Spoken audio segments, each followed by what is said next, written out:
All right.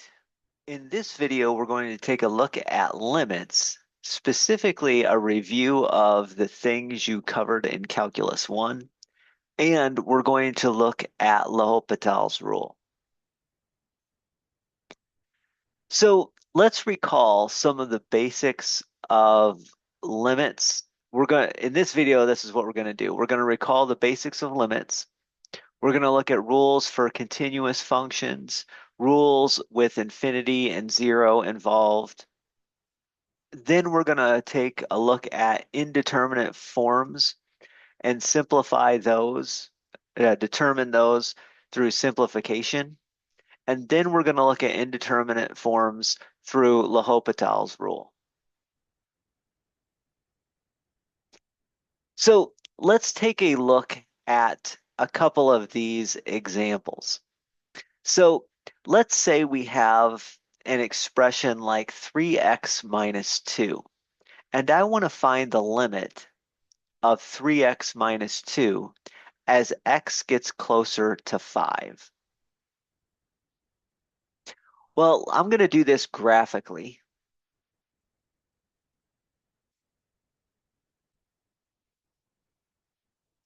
So let's take a look at what's happening here. Basically, 3x minus 2 is this line, and we want to figure out what happens as x approaches 5. So there's two ways to approach an x value of 5. I can approach from left to right or from right to left. But you'll notice that if I'm approaching this way, basically left to right, as we get closer and closer to 5, we're getting closer and closer to the point 513. Over here is 13 as the y value. The same thing would happen if you approach this from the right to the left. As you approach 5, you're getting closer and closer and closer to that point, which is the point 513. Let me write that and label that. So we're getting closer and closer to the point 513 from both directions. Notice also that that is the point you get when you plug in 5 into x. When you plug in 5 into x, you get the y value of 13. So regardless of how you approach this, we're getting closer and closer to 513, which is exactly the point we get when we plug it in. Now, what if we got closer to -4? Well, -4 as an x value is here. We can see on our graph, we get -4, -14. And you can also just visually see that as you're moving right or left on this graph, as you get closer and closer to -4, whichever way we're approaching, we're coming close to that -414 point. The reason it works so nicely on this graph is because this graph is continuous everywhere. No matter what point you're actually at, no matter what value you're at, this graph of y equals 3x minus 2 is continuous everywhere.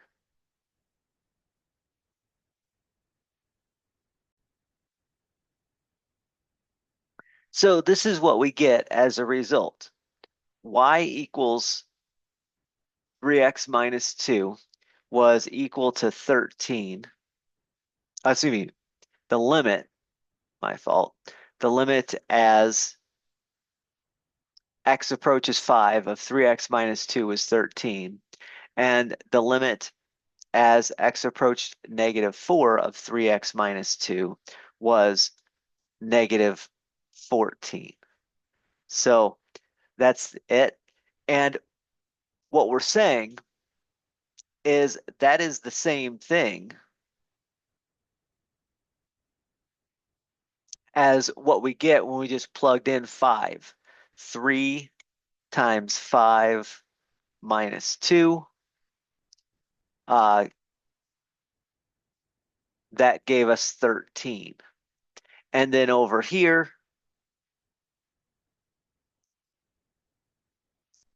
3 times negative 4 minus 2 gave us that negative 14. So we get the same thing for the limit as what we got when we just plugged in the value that x is approaching.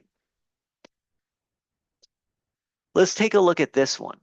Let's see if this holds true. That same property holds true for these. We have 7x squared over 2x plus 6.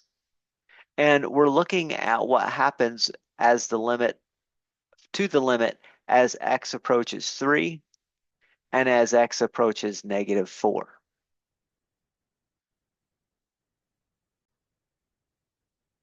Now, if you were to graph this function, y equals 7x squared over 2x plus 6, we would get two pieces to the function.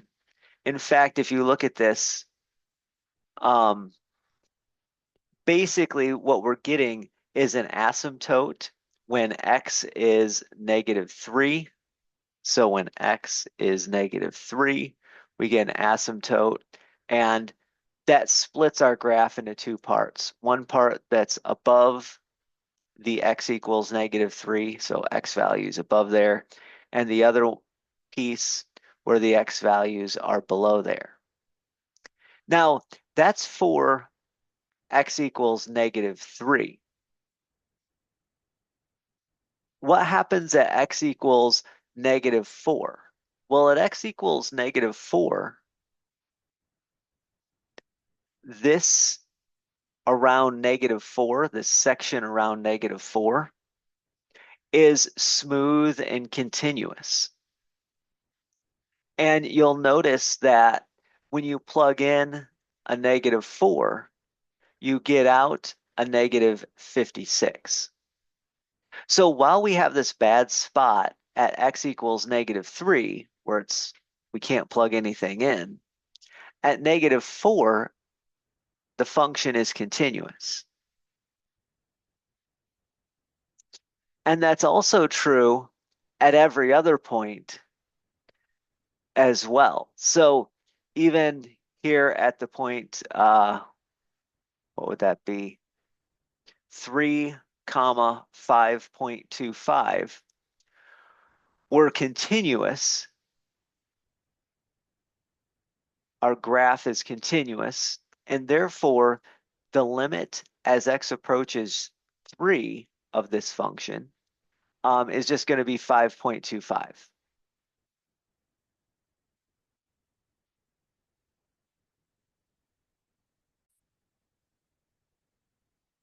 Now, that is the exact same thing we get when we plug in 3. So limit as x approaches 3 is the same thing as 7 times 3 squared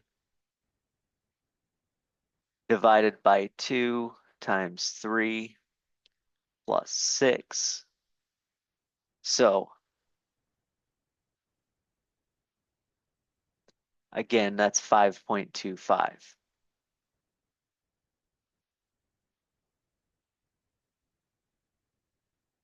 And as x approaches negative 4, the same concept holds true. 7 times negative 4 squared divided by 2 times negative 4 plus 6,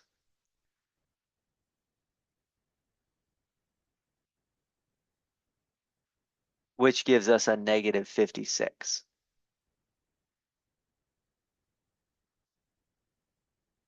Let me space that out a little differently. So that's what we have.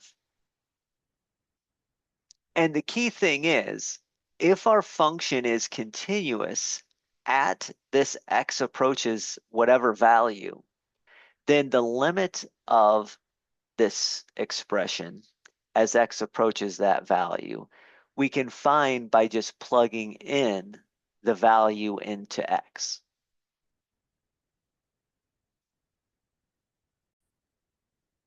That's one of the big results of limits. If a function is continuous at x equals a, then the limit of the function as x approaches a is equal to just f of a. So for a continuous function, we can find the value of the limit by just plugging in the value of a.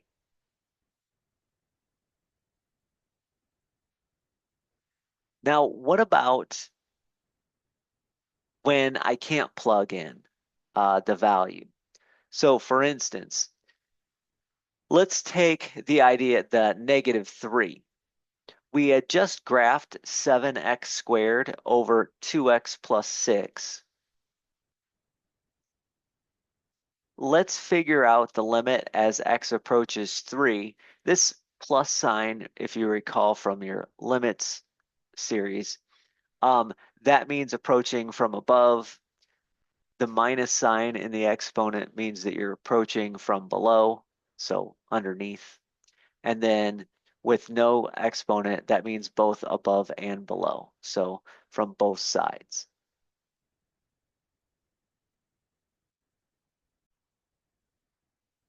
So let's look at how this approaches -3 coming from above. Now, from above just means the values are slightly bigger than -3. So we're going to start at a value like -2, and then we're going to get closer and closer and closer to -3. As I approach -3, notice that my point is basically flying way up off the charts.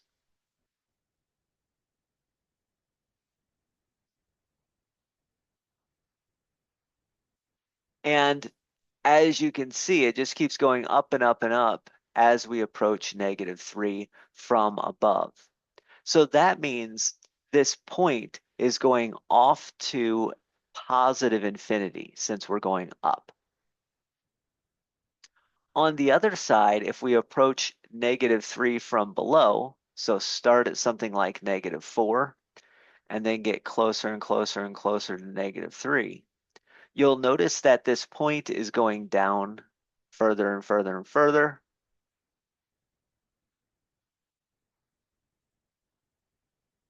And as we get closer and closer and closer to -3, it just keeps going down and down and down, shooting down.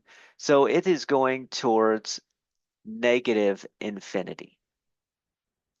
Now, if one side of this graph is going towards positive infinity as we get close to -3, and the other side is going towards negative infinity, then the actual limit in both directions, since it's going to different places, does not exist.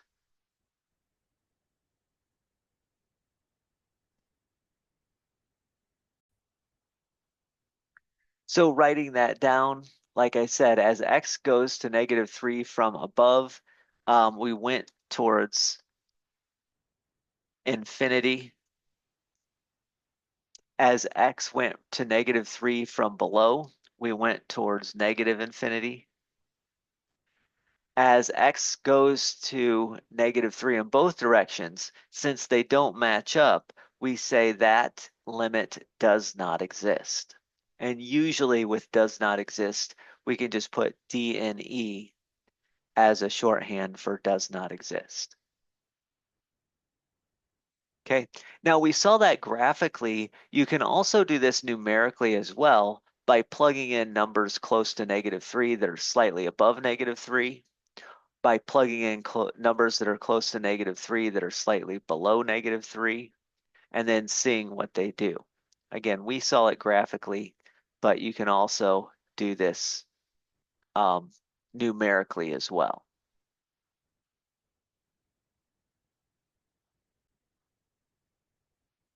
Now, before I move on, I want you to notice something about what happens when I plug in -3.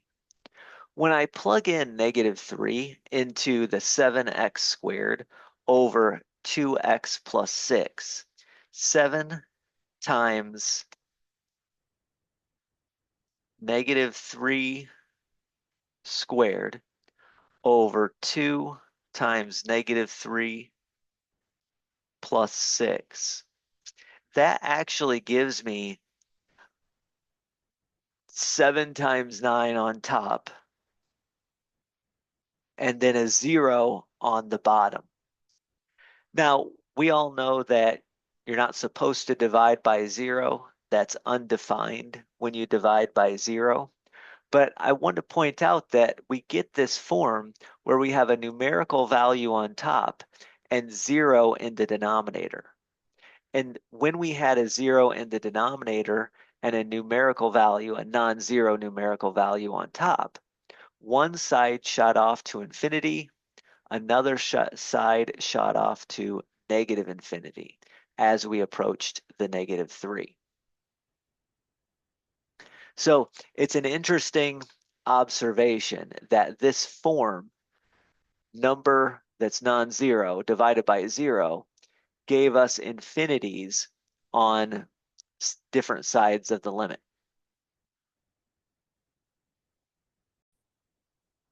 Let's take a look at another example where we end up with a 0 in the denominator when we plug in the number. So here we have the limit as x approaches 5. We'll do it from the right, from the left, and then overall. And our function is going to be 3 over quantity x minus 5 squared. So 3 over the quantity x minus 5 squared. So what does this thing look like? We'll do this graphically once again, and then I'll talk through some numerical issues here.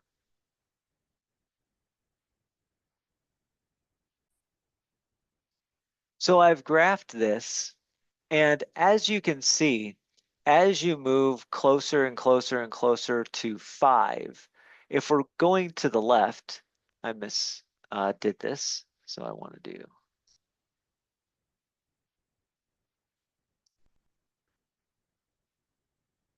As we're going from left to right, so we're just a little bit under 5, it's shooting off up and up and up to positive infinity. Well, that also happens as we approach 5 from right to left, so a little bit above 5. As we get closer and closer to 5, we're shooting off towards positive infinity. So in this case, both directions shot off way up towards infinity, and that is positive infinity.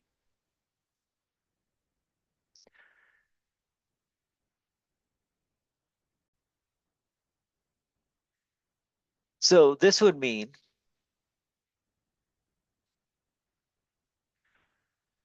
as we approach 5 from above, this is a little bit above 5, we get infinity.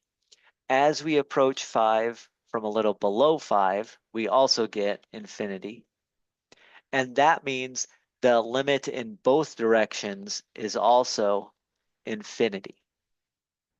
Okay? Notice that when you plug in 5, when we take 3 over 5 minus 5 squared, we end up with that 3 over 0. So real number that's not 0 divided by 0. We end up with that form, and that form gave us out infinity in all of my limits. That's because as we get closer and closer to 0, if I have a very, very small value, so if I were to have plugged in 5.0000, lots of zeros and then a 1, I'd get a really small value in our denominator, and 3 divided by a really small value becomes a very large number. And so as we get closer to 5 from above, we get these 3 divided by really, really small numbers. 3 divided by a really, really small number becomes a really big number. And that's why things are shooting off towards infinity. In this case, no matter what you do in the denominator, if we're plugging in numbers just a little bit above 5, this denominator, when you square it, is going to be positive. So we'd get 3 over a really small positive number. If I plugged in numbers that are below 5, then when I square it, we still get a positive. So again, it's 3 divided by a positive number. So that's why we're shooting off to positive infinity in both cases. On the other hand, here, if I plug in a number that's a little bit above 3, little bit above -3, then 2 times a number that's a little bit above -3 plus 6 is positive, but it's close to 0 and positive. So it's close to 0, but positive. And so positive divided by a positive shoots off to positive infinity. If I'm a little bit below 3, I keep saying 3, a little bit below -3, like -3.01, when I plug that in, I get a negative number that's very close to 0. So I get number divided by a negative number that's really close to 0, and that's why I get the negative infinity there. But in both cases, we see that we get number over 0. Number over 0. And that form is associated with infinity or negative infinity.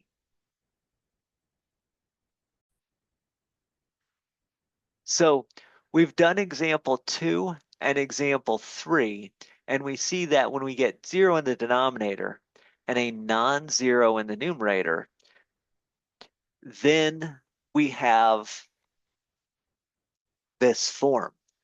And this is what's going to happen every time. If we have a function of the form where we plug in a, we get a non-zero number divided by 0, then the limit as x approaches a from above of the function is either going to be a positive or a negative infinity, depending on how the function works, depending on how whether the c is positive or negative, and whether we're getting slightly positive or slightly negative numbers in the denominator. So we're going to either shoot off to positive or negative infinity when I put in numbers just above a. When I put in numbers just below a, it's going to also shoot off to positive or negative infinity. And that means if both of these are shooting off to positive infinity, then the limit overall is going to shoot to positive infinity. If both of these shoot to negative infinity, then the limit overall is going to be negative infinity.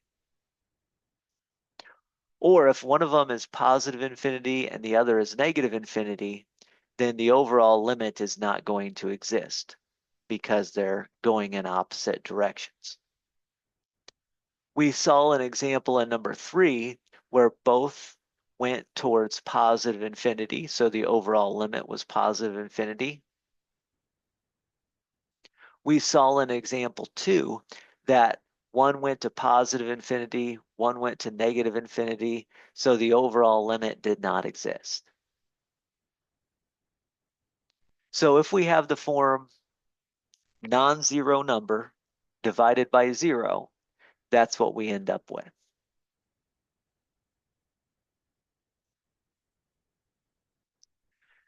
Now, here's another example of finding the limits with a 0 in the denominator, but we're also going to end up with a 0 in the numerator. So when I plug in 4, I get the form of 0 over 0. So when I say form, what I mean by the form is that when you plug it in, it looks like this. Obviously, we can't divide by 0. Therefore, the function is undefined there, but it looks like this. Well, what's going to happen in these two situations? When you plug in x is 4, in the top you get 17 times 0, which is 0. In the bottom you get 8 times 0, which is 0, so you get 0 over 0. When you plug x is 4 into this, you also get 0 over 0. But what does that mean about the limits?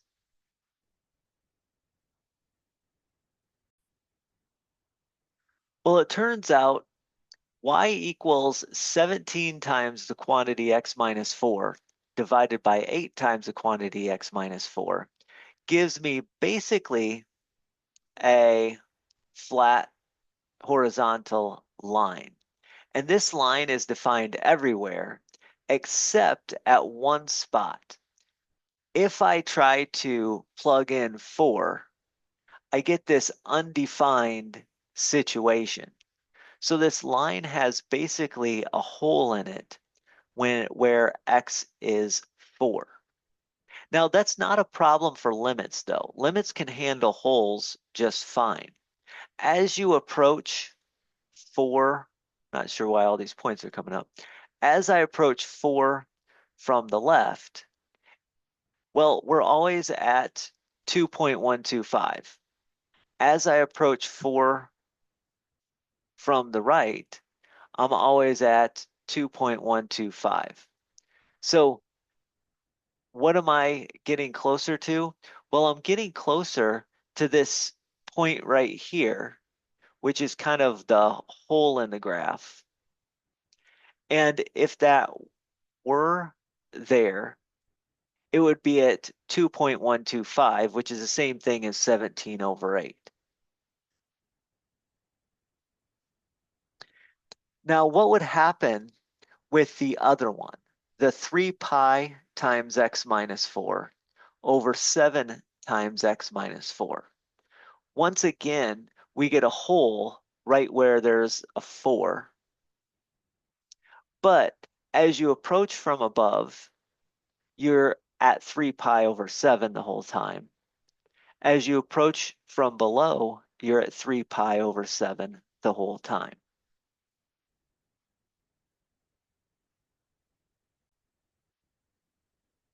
Now, I'm sure you've seen this in Calc 1.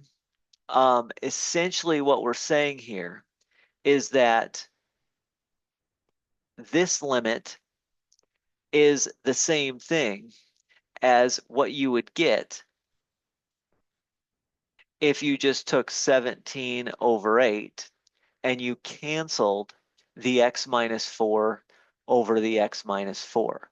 If you basically simplified by canceling that term, you get 17 over 8. The limit of 17 over 8 is just 17 over 8.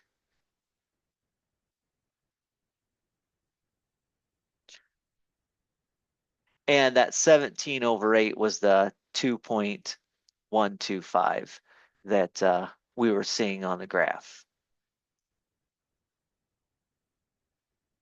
And the same thing is true here. If I can cancel like terms on top and bottom, I would just cancel the x minus 4 with that x minus 4, and I'd be left with 3 pi over 7. And the limit of any constant number, like 3 pi over 7, is just that constant number. So we got 3 pi over 7. So notice in this case,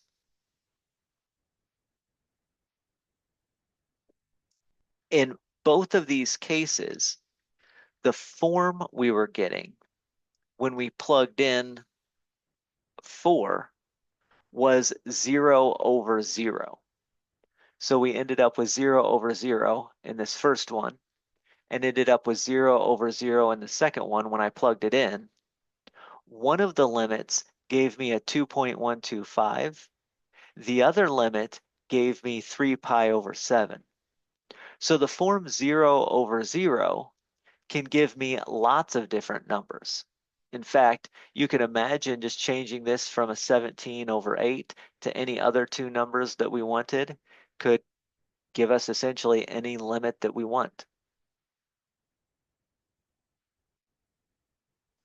So this form of 0 over 0, if I just see that it's 0 over 0, there's more work that needs to be done to find the limit.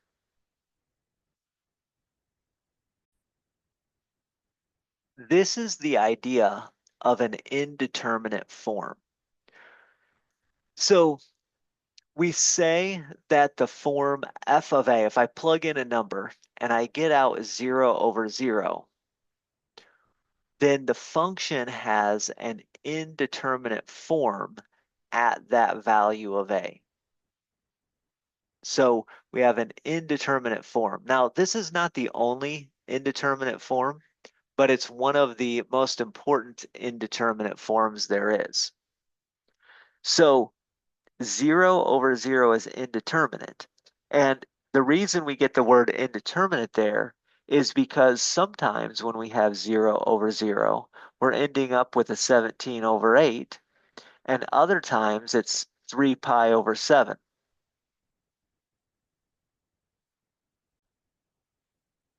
And other times it could be 22, and at other times it could be negative 373, and at other times it could be 0, and at other times it might be infinity. So when we get this indeterminate form look, 0 over 0, I don't know what the limit is. I'm not going to be able to, just by looking at that form, determine the limit. I need to do some extra work. One of the things we can do is simplification. So with rational functions, the thing I just did, which was canceling out common factors in the numerator and denominator, that was a perfectly legitimate thing to do. It turns out if I have a rational function, f of x over g of x, and f1 of x over g1 of x is the simplified version of that rational function, then the limits will be the same. So basically, this theorem is telling me I can cancel out like terms if I do in fact have like terms on top and bottom of the fraction. And canceling out those like terms is not going to change the limit. So as long as we're canceling out like terms, we don't change the limit. So that's what I did here, right? When I said limit as x goes to 4 of 17 times quantity x minus 4 over 8 times quantity x minus 4, I canceled out the x minus 4s, and I got 17 over 8 for that limit. These other two also have indeterminate form of 0 over 0 when I plug in 3 or when I plug in 7 on this one. So we'll find the limits there. If you want to do this on your own, go ahead and push pause on the video and try this on your own.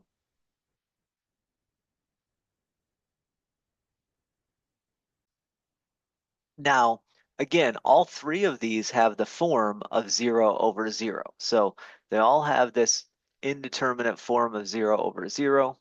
When we cancel out like terms, we're going to get limit as x goes to 4 of 17 over 8. We've done this already, so this one is easy. we get 17 over 8.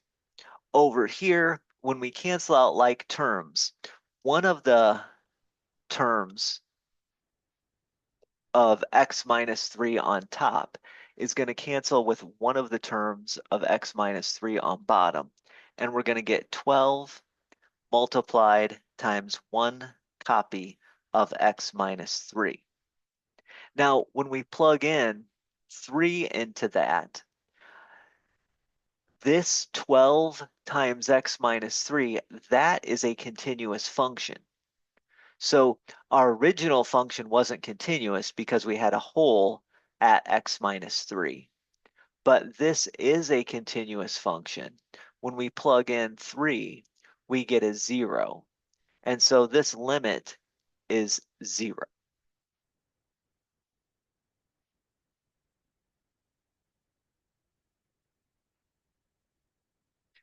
On this last example, if I cancel out one term of x minus 7 on top with one factor of x minus 7 on bottom, what's going to happen is I'm going to get a fraction that looks like 3 over x minus 7.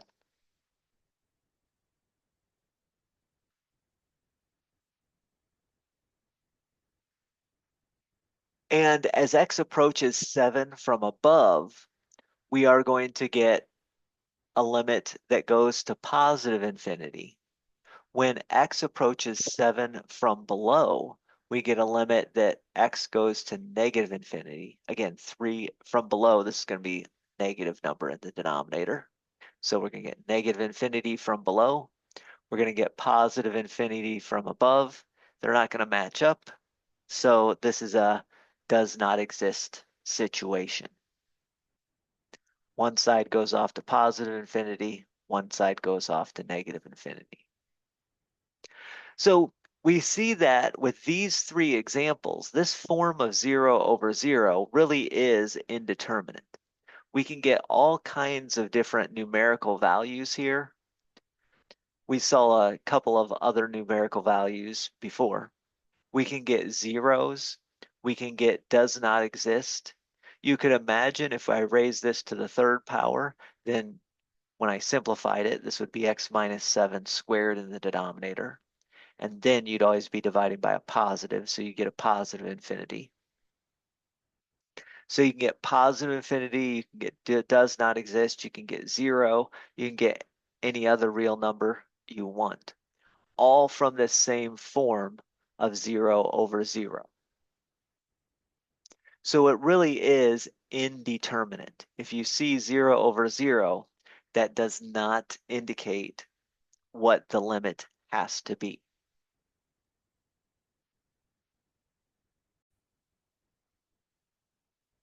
Now, the last sort of refresher, hopefully for you, is the idea of what we do when we take limits as x goes to infinity. Now, x could go to infinity or to negative infinity. And if x does go to positive infinity, that just means what's happening to this function as the function moves right forever. If we're talking about as x goes to negative infinity, that's what happens to the function as it goes left forever, graphically. So let's take a look at these examples. Let's take x squared minus 4x plus 7, and let's see what happens to the limit of this function as x goes to infinity, and then what happens to 3 divided by 8x plus 5 as x goes to infinity.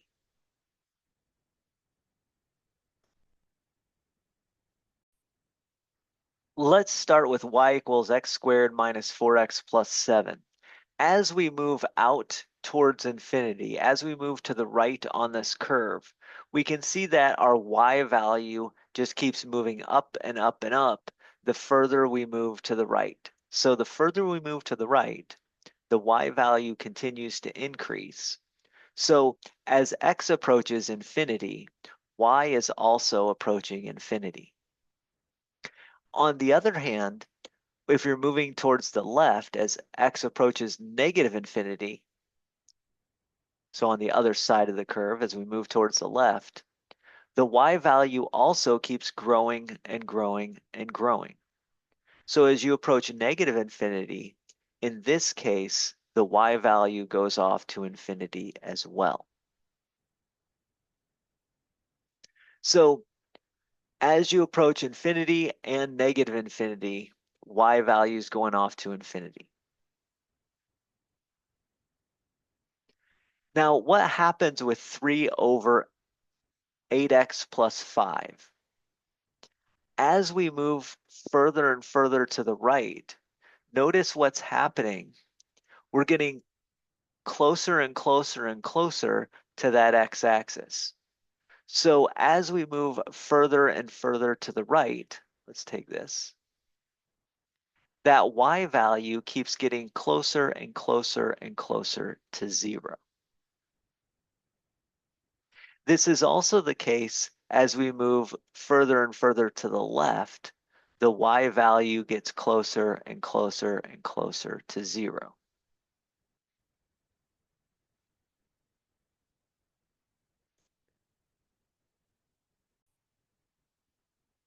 Now, hopefully this makes sense algebraically.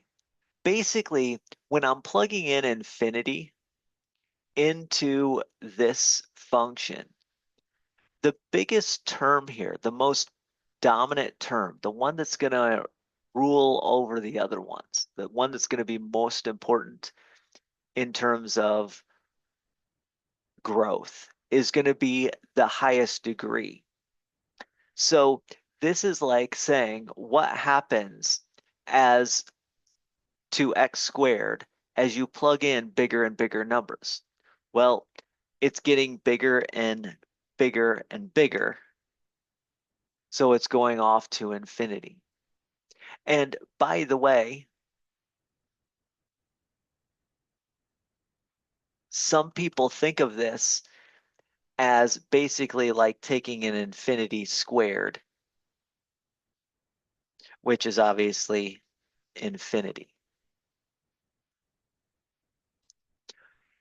And we saw that if we went to negative infinity, if we went to the left, then this also went to positive infinity. And the way people think about that is that the x squared, again, is the most important with big, big values. And so that's like taking a negative infinity and squaring it. And negative times negative becomes positive. So again, this isn't like a precise thing I'm doing. I'm just thinking kind of through what's happening numerically. Numerically, as x gets bigger, yes, 4x is going to change and the plus 7 is going to change. But when x gets bigger, this piece is going to be way bigger than the rest of the others.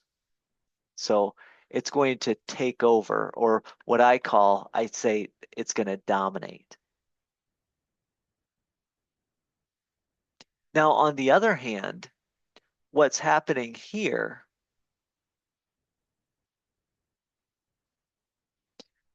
well, if I plug in infinity, 8 times infinity is still going to be a really, really big number, infinity. I'm essentially getting the form 3 divided by infinity, if I think about it. And we saw that we're going towards 0 there. So think about the form. The form is 3 over infinity. 3 divided by really, really big numbers is going to get you really, really close to 0. And by the way, we saw on the other side, if we'd have plugged in negative infinity, I oftentimes will use the phrase plug in infinity in order to indicate that you're taking the limit as x goes to infinity. So as x goes to negative infinity, we're also getting closer and closer to 0. And for the same reason, 3 over a really big positive number gets us a number that's really close to 0. 3 divided by a really big negative number also gets us really close to 0. 3 divided by negative 1,000 is like negative 0.0003. 3 divided by 1,000 is like 0.003. 3 divided by negative 1,000 is negative 0.003. 3 divided by 1,000 is 0.003. So we get positive or negative numbers, but they're always close to 0 when I have negative or positive really big number in the denominator. Again, oftentimes I'll refer to this as plugging in infinity. And so I'll say, oh, if you plug in infinity into x squared minus 4x plus 7, you get out infinity. What I really mean by doing that is taking the limit as x goes to infinity.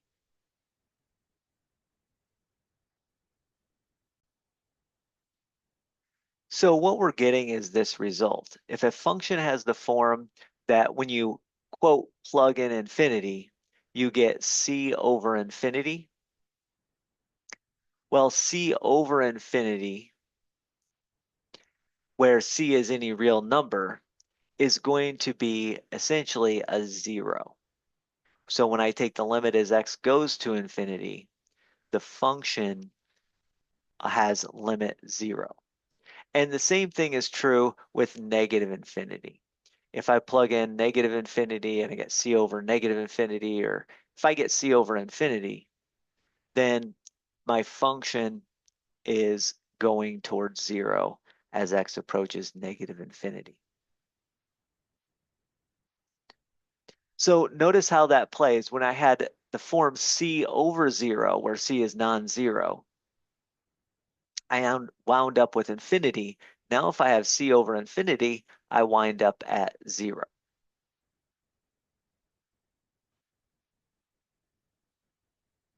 Now, on the other hand, if you plug in infinity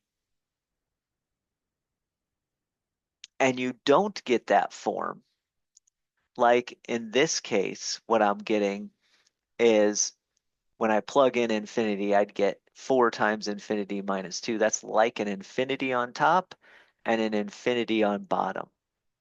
So what's going to happen is infinity over infinity, or in this case, negative infinity over negative infinity. And we'll see what we get graphically there. And we'll see what we get graphically as well when we take negative 3x squared over 8x squared as x goes to infinity.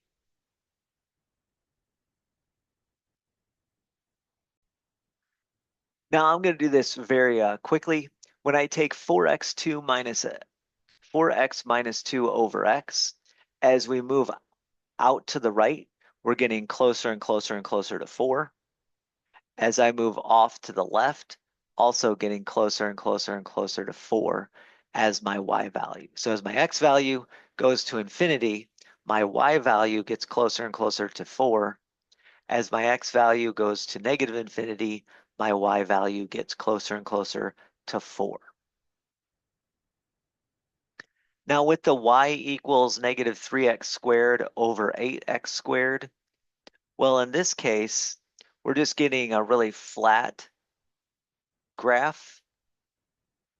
And as we move to the right, or as we move to the left, we're always at negative 0.0, I misspoke, negative 0.375 as the y value. So whichever way you move, off to infinity or off to negative infinity, we're getting that negative 0.375, which is the decimal version of negative 3/8.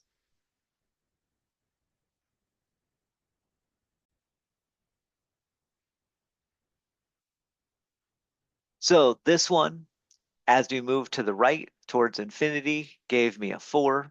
This one, as I move towards negative infinity, also gave me a 4. This one, as we went towards infinity or negative infinity, gave me a negative 3/8.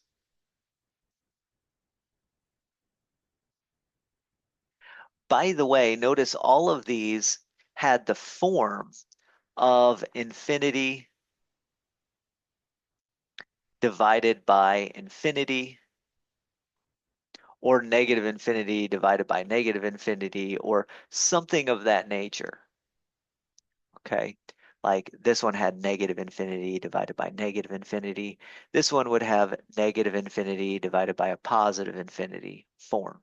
So the form is either going to be like infinity over infinity, or negative infinity over infinity, or negative infinity over another negative infinity, something like that. And we got all kinds of different numerical values. So that one form of infinity over infinity, technically what we do is we do this. We say plus or minus infinity over infinity. That form can also lead to a lot of different values, just like the form 0 over 0 led to a lot of different values.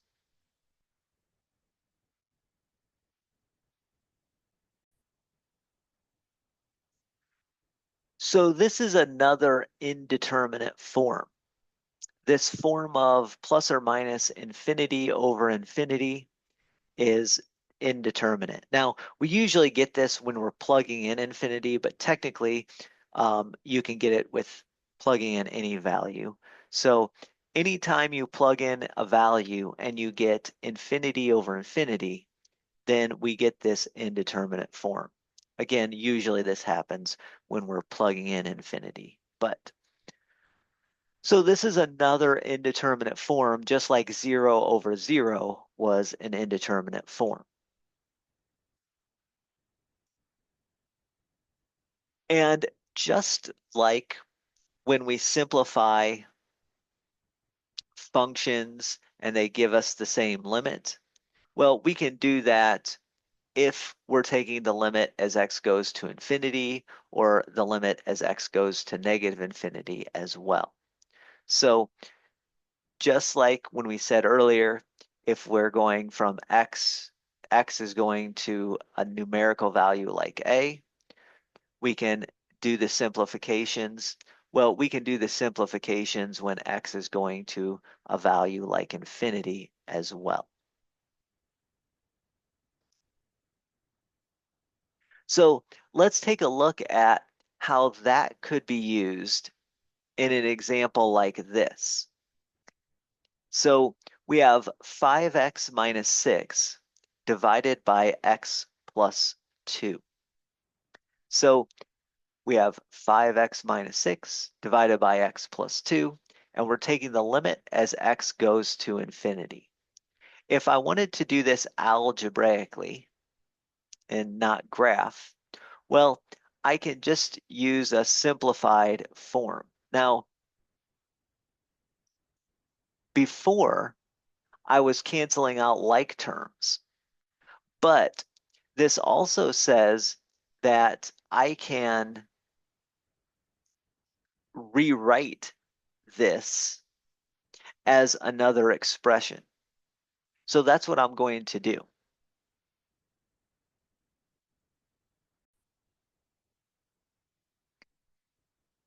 So I can rewrite this 5x minus 6 over x plus 2 as a different expression, and then plug in the infinity into that. Now, this is of the form infinity over infinity. So if it's of the form infinity over infinity, then I can go ahead and do this and simplify and do that. So 5 times infinity minus 6 is infinity.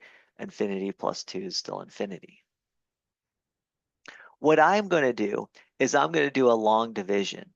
If I do x plus 2 divided by 5x minus 6, basically what's going to happen is I'm going to get 5 plus the remainder when we divide by x plus 2 over x plus 2. So the remainder divided by x plus 2. That remainder, by the way, is negative 16. If you forget how to do long division with polynomials, then that's perfectly fine. But here's what's happening. All I've done is rewritten this, and I used long division to do that, to rewrite. You'll notice that this first part is a 5.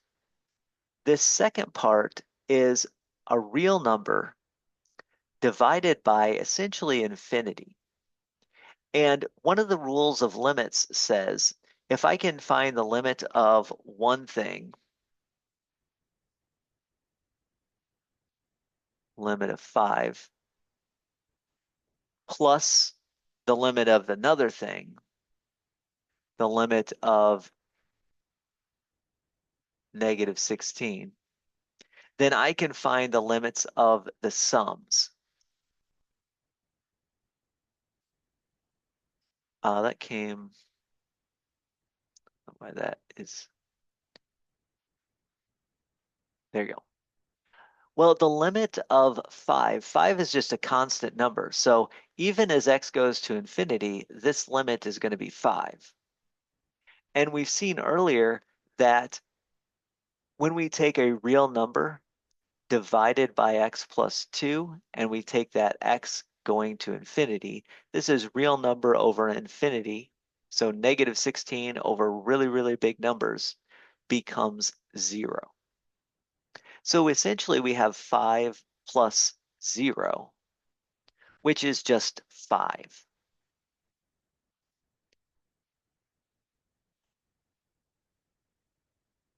So that's our final answer. This limit is 5. Now you'll notice that in this case, we had a rational function with degree on top equal to degree on bottom.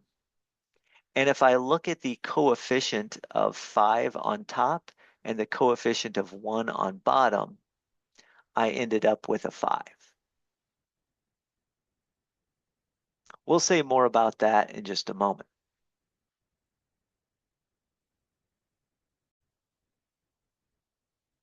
Let's take a look at these two examples. Here we have both limits as x goes to infinity. In the first one, we have 5x to the fourth divided by x squared minus 3x minus 4. And in the second one, we have 3x plus 7 divided by x to the third plus 2x minus 8.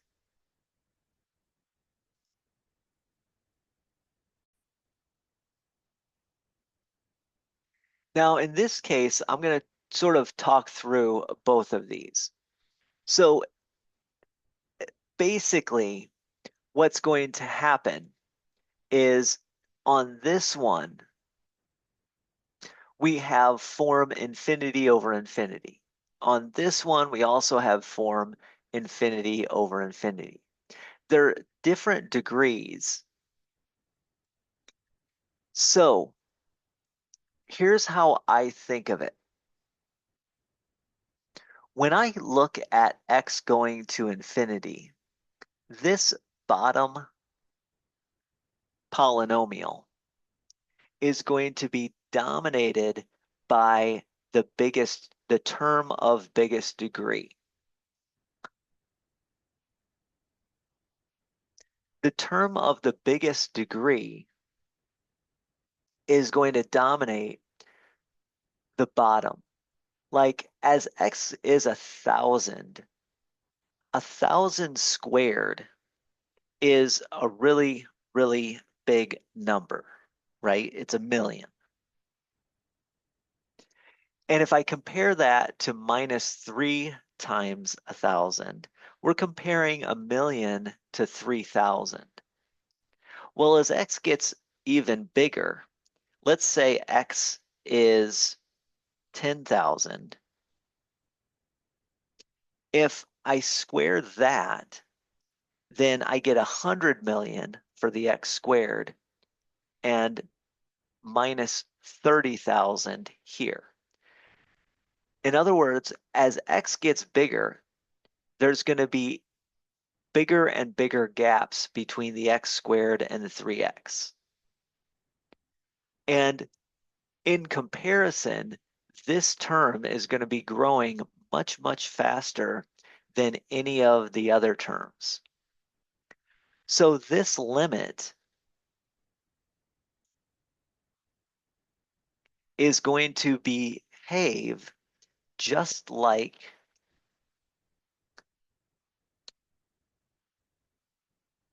5x to the fourth, that's the leading term there, leading meaning highest degree, divided by x squared.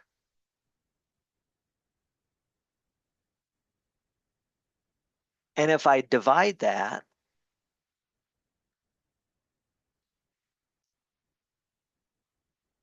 it's going to behave just like 5x squared. Now I can only do that when x is going to infinity. If x is going to any other number, then I can't ignore these other terms. But as x goes to infinity, I can just look at the highest growth on top and the highest growth on bottom when I'm comparing rational functions. And this obviously is going to infinity. Now, this is not the only way you could have seen this. You could have also done a long division. And when you do a long division, the first term that you get is 5x squared. So in other words, if you did a long division, you'd get limit as x goes to infinity, 5x squared, and then you do plus a bunch of other terms. And those other terms would either go to infinity or they'd go to 0. Or maybe a constant number, but the infinity would trump everything. Now, if I look at that from my previous problem, I could have also done that same technique with the previous problem and gotten the 5. So what's the fastest growth on top of my previous problem? That was 5x. The fastest growth on bottom would have just been the x term. 5x over x is just 5. Limit of 5 is 5. Again, I can only do that when I'm taking the limit as x goes to infinity. Now, what would happen here? Well, here, as x goes to infinity, the highest growth on top is the 3x, and the highest growth on the bottom is x to the third.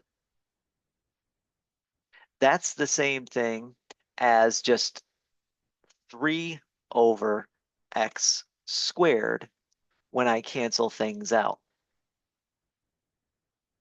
And we've seen earlier, if I have a real number divided by 0 form, that's taking me to infinity. If I have real number divided by infinity, that's taking me to 0. Now, hopefully this is what you expected, because essentially what we're saying is that as x is growing, if I have a rational function where the top is growing at a faster pace at a higher order than the bottom is, then it's going off to infinity.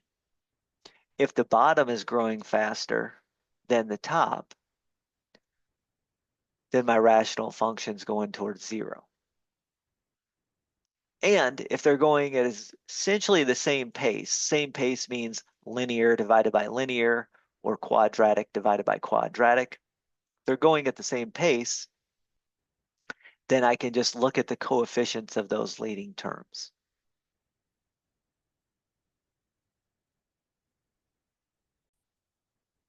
So this gives me my next result. That's the limit of rational functions at infinity result. If I'm taking the limit as x goes to infinity, and we could have easily just did negative infinity as well, basically of two polynomials divided by each other. So f of x divided by g of x, f of x is a polynomial of degree n, g of x is a polynomial of degree m. So we set a sub n not equal to 0, b sub m not equal to 0, so that this is a polynomial of degree n, this is a polynomial of degree m. Then basically, if the one on top has higher degree than the one on bottom, we're going to be going off to either positive or negative infinity, depending on whether these coefficients are both positive, both negative, or one is positive and one is negative. If the denominator is growing faster, meaning having a higher degree than the numerator, then that rational function is going to go to 0. And if they are of the same degree, then I just pull off those lead coefficients and divide those lead coefficients. So if the numerator is growing faster, we're going to infinity or negative infinity. If the denominator is growing faster, then the limit becomes 0. If both polynomials are the same degree, then we pull off the lead coefficients.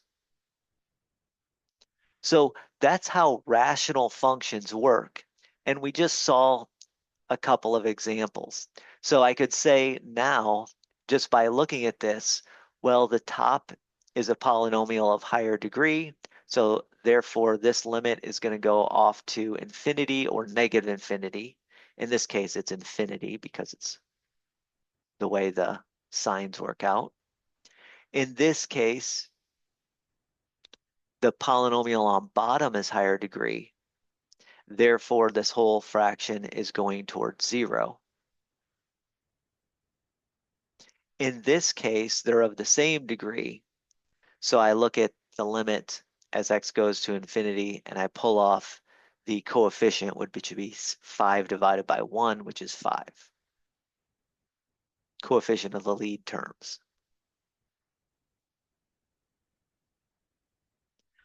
So we can find limits of rational functions as x goes to infinity very quickly.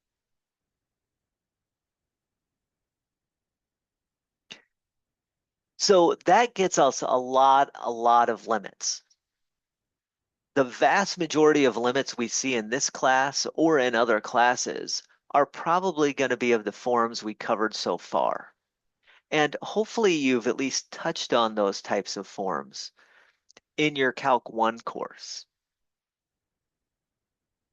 Now we get to sort of the more meaty part of this section. And this says, what if we can't easily algebraically simplify these expressions? So what if it's not like a rational function divided, or excuse me, a polynomial divided by a polynomial? What if we don't have a rational function? What if we have something like e to the x power divided by x plus 2? And let's take the limit as x goes to infinity there.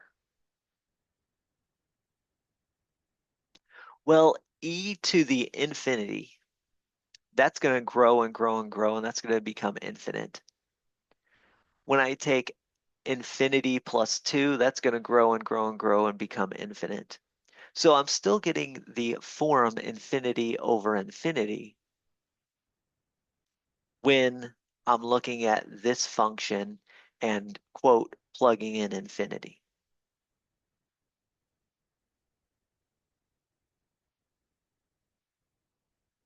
So I'm still getting this indeterminate form of infinity over infinity. Now, I want to point out that we've seen two indeterminate forms so far. We have seen the indeterminate form of 0 over 0 and the indeterminate form of infinity over infinity, or plus or minus infinity over infinity, technically. But there's actually a lot of other indeterminate forms. 0 times infinity is an indeterminate form. 1 to the infinity power is an indeterminate form. 0 to the 0 power is an indeterminate form. Infinity minus infinity is also an indeterminate form. So there's a lot of other indeterminate forms.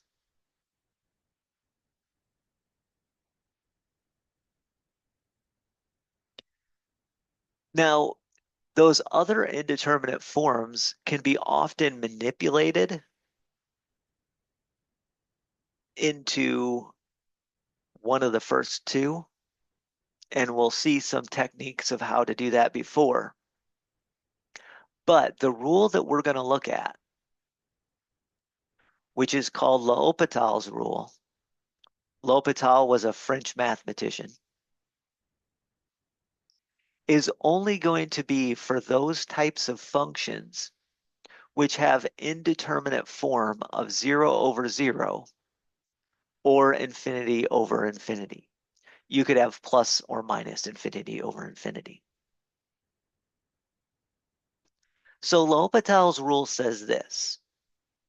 If we have the indeterminate form of 0 over 0 or the indeterminate form of infinity over infinity, then the limit of a function, which can be thought of as f of x over g of x, so a quotient of two other functions. So if I have this indeterminate form, then that limit is going to be the same as the limit of the derivative of f divided by the derivative of g.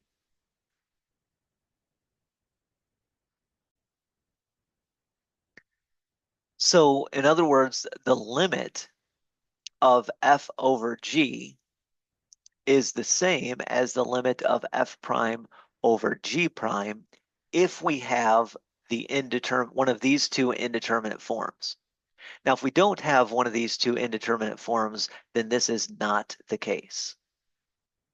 What this is doing is it's essentially saying, well, if I can't decide between the functions themselves, then let's look at like the growth rates, the ratio of the function's positions, then let's look at the ratio of the function's growth rates around x equals a, where we have this weird indeterminate form.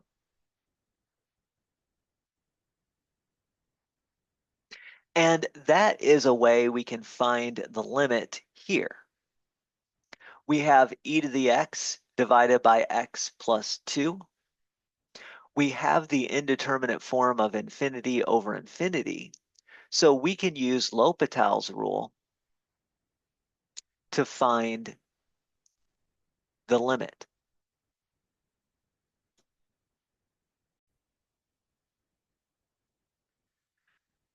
So again, this first one, has indeterminate form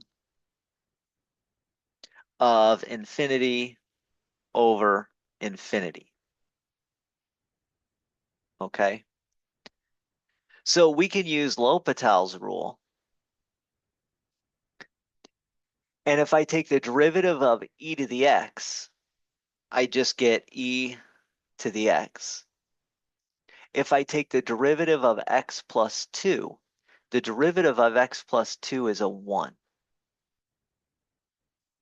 Now, if I just rewrite this, that is the limit of e to the x. Not sure why that keeps doing that.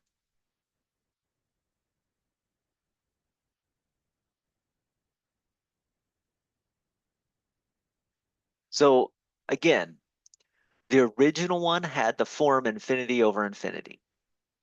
I use L'Hopital's rule to get us there. And then this is just a simplify, right? I went e to the x over 1, the same thing as e to the x. Now the limit as x goes to infinity of e to the x, well, as x grows, then e to the x grows. So we just get infinity. And that's it. That's the whole thing. So we had an indeterminate form. We used L'Hopital's rule once, and then I could just see after I used L'Hopital's rule, I could see, oh yeah, that's gonna for sure go off to infinity.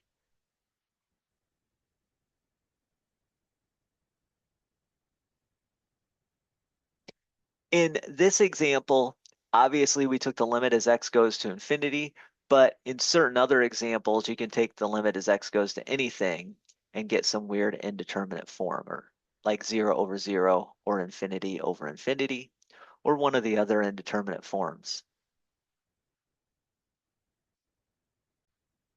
But again, remember that when you're dealing with L'Hopital's rule, the only time L'Hopital's rule can be used is when we have 0 over 0, or again, you could use either plus or minus infinity over infinity. I don't like to write the plus or minus all the time, so. So let's take a look at this one.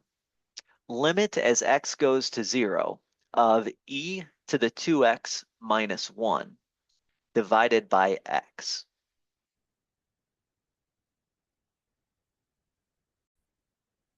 If I plug in 0 into here, I'm going to get e to the 0, which is a 1, oh, minus 1. And if I plug in 0 into the denominator, I get a 0. So I get 0 over 0 as my form. And therefore, I can use L'Hopital's rule in this case. Now, the derivative on the top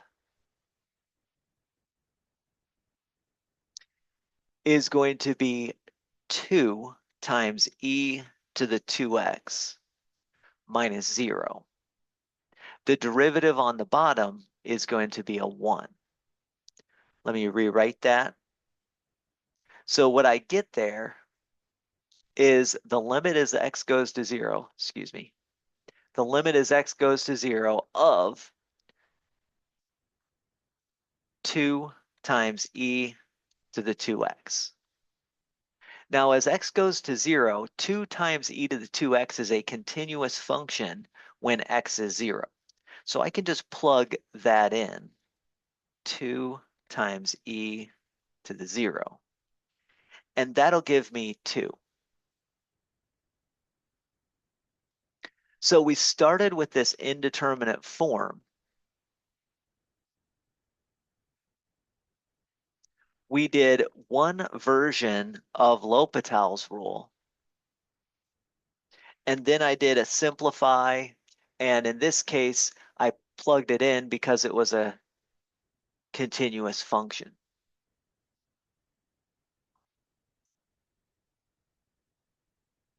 So those were kind of my steps there.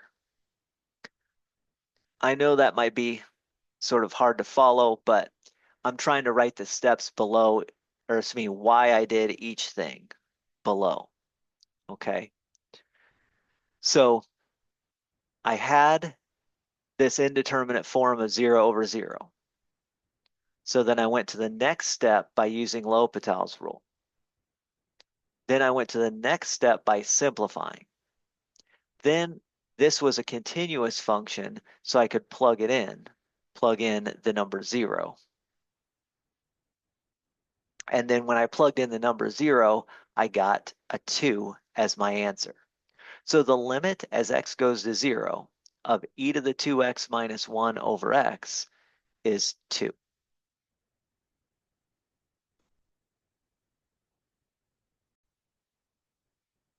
Let's do this example.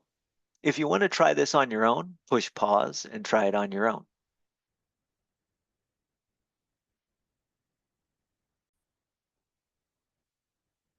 Now, the first things first, we're going to try to plug in 0 and see what happens. Sine of 17 times 0 is the same thing as sine of 0. Sine of 0 is 0. So on the top, I get 0. On the bottom, I get 0. So I have the indeterminate form 0 over 0 right now. So since I have the indeterminate form of 0 over 0, I'm going to use L'Hopital's rule. And the derivative of sine of 17x is going to be 17 times the cosine of 17x. The derivative of 5x is just 5. Now when I plug in 0, well, cosine of 17 times 0 is the same thing as cosine of 0, but cosine of 0 is 1. So I can just plug in 0. This is, in other words, this is now a continuous function at x equals 0. So I end up with 17 times cosine of 17 times 0 divided by 5, which becomes 17 over 5, which in decimal version is 3.4. So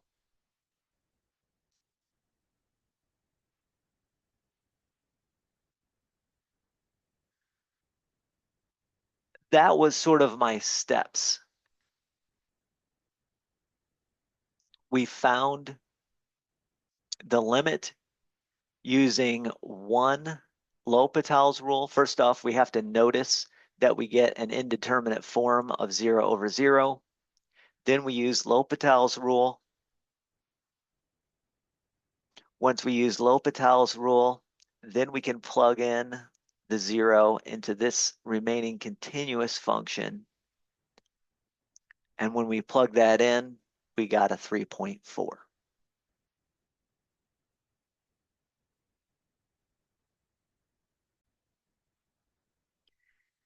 Now, could we have used L'Hopital's rule with rational functions? Yes, we could have used L'Hopital's rule with rational functions, the ones where I had infinity over infinity, or the ones where I had 0 over 0, I could have used L'Hopital's rule for. Here are two different rational functions. I will do these in the short way and then the long way. The longer way in this case is going to be L'Hopital's rule, but we could have done these using L'Hopital's rule if we wanted to.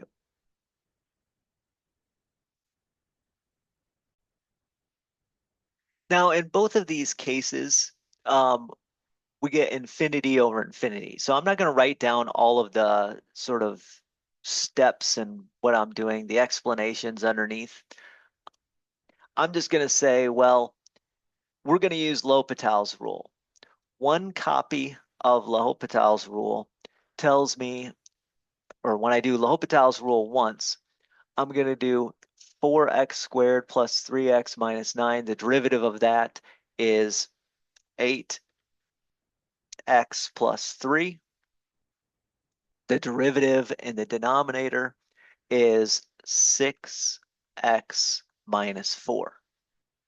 Now at this stage, I now have another limit as x goes to infinity of a rational function. And I also have infinity over infinity as my indeterminate form. So I did one indeterminate form of infinity over infinity. I applied L'Hopital's rule once. I still got infinity over infinity. So I'm going to apply L'Hopital's rule again. If I apply L'Hopital's rule again, the derivative of 8x plus 3 is simply 8. The derivative of 6x minus 4 is just 6. So I get limit of 8 over 6, which is the same thing as just 8 over 6, which simplified is 4/3. So you could have done L'Hopital's rule, and basically as you take more and more derivatives, the parts of the polynomial with lower degree just go away. So like the constant of -9 and the constant of +12 went away in the first derivative. The 3x and the -4x went away by the time we took a second derivative. And then we were just left with the leading terms having taken the derivatives of. And again, if you take the derivatives of those leading terms over and over, we'd be, if they match, then we'll multiply by 2, then we'll multiply by 1. And so leading coefficients haven't changed. You still get 4/3. So L'Hopital's rule does work in the case of rational functions where I have infinity over infinity. It's just the case that with rational functions, we can see even quicker that since these are the same degree, pull off the coefficients. Now, what if the rational functions did not have the same degree? Let's say the degree in the numerator is bigger than the degree in the denominator. Well, in a similar way, we can use L'Hopital's rule. Derivative of the numerator is going to be, negative 30 x to the fourth plus 3. The derivative of the denominator is going to be -4. I said negative 30, excuse me, I'm looking ahead. And now, here we don't have the indeterminate form of infinity over infinity. So I just have to say the numerator is growing, the denominator is -4. So what you're getting here, you're going to get a positive infinity divided by a -4. So you're going to end up with a negative infinity in this case. And again, we could have utilized some other tools, the rational function tools as well. We knew that was going to be the case because when I compare numerator to denominator, the numerator has higher degree. And if you look at plugging in really big values of x, those lead terms, one of them is positive, one of them is negative. So we ended up with a negative infinity in that case. So L'Hopital's rule does work for rational functions as well, but I kind of like our rule for rational functions better than L'Hopital's when I'm dealing with rational functions.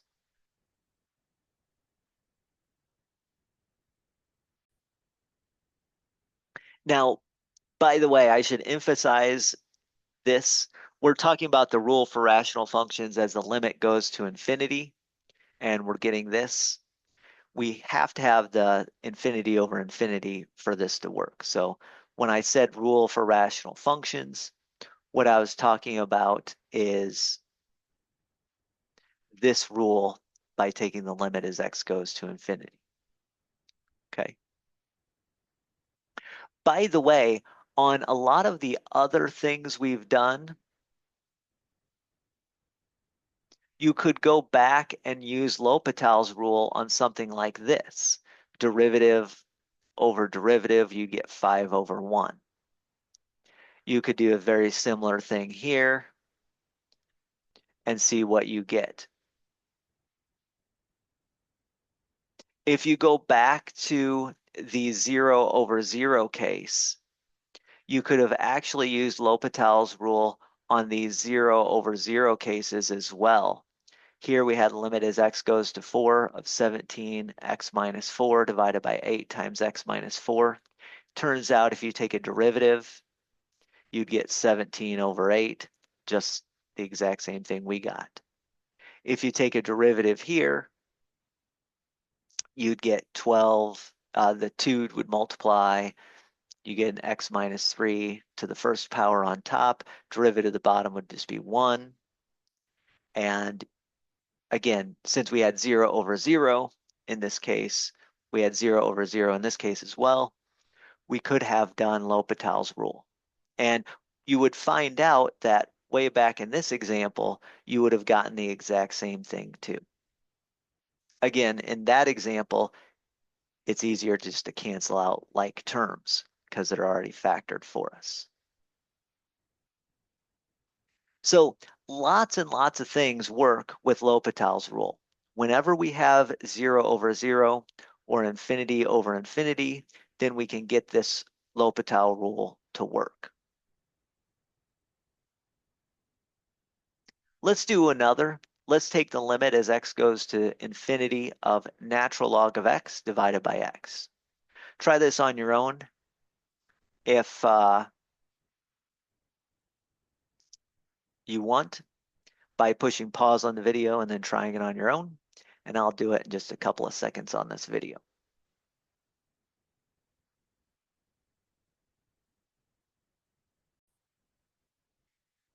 Now, again, I'm not going to write down every single step, but I will show, when I say I'm not going to write down every single step, I will write down what's going on, but I'm not going to write down the reasoning behind. But if you're taking notes, you might want to write down the reasoning behind. So L'Hopital's rule can be used here because when you take x going to infinity, the natural log of x will go off to infinity and x will go off to infinity. So we get infinity over infinity as the form. Now, if I take the derivative of natural log of x, that's just 1 over x. The derivative of x is just 1. So using simplification, 1 over x divided by x is just 1 over x. And we've seen this before. As x gets bigger and bigger, we have a real number on top, something going to infinity on bottom. So the limit is going towards 0. So in this case, the natural log of x over x has limit of 0 as x goes to infinity.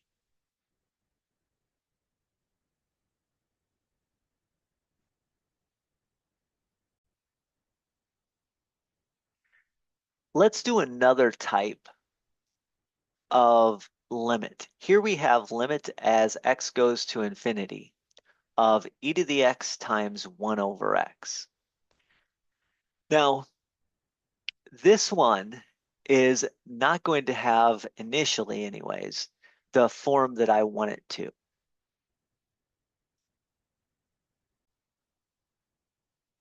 In fact, if I plug in infinity, again, plug in is a loose term there, what would e to the x be as x goes to infinity? Well, that would grow and that would go to infinity. And then what would 1 over x do as I plug in infinity, or as x goes to infinity? That would go to 0. Now, if you remember from earlier, this is one of my other indeterminate forms, infinity times 0. So at this stage, I can't determine what this limit is doing. The other bad thing at this stage is I cannot use L'Hopital's rule because it's an indeterminate form, but it's not one of the indeterminate forms that L'Hopital's rule works for. So what I would do on this one is I would do a rewrite. E to the x times 1 over x. If I multiply that together, I can rewrite it as e to the x divided by x. And then if I, again, quote, plug in infinity, now I get the infinity over infinity form that we can use with L'Hopital's rule.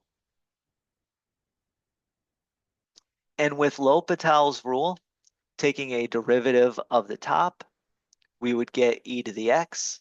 Taking a derivative of the bottom, we would get 1. So I would get e to the x over 1 when I did L'Hopital's rule. And obviously, the denominator is staying still, the numerator is growing. So this is going off to infinity.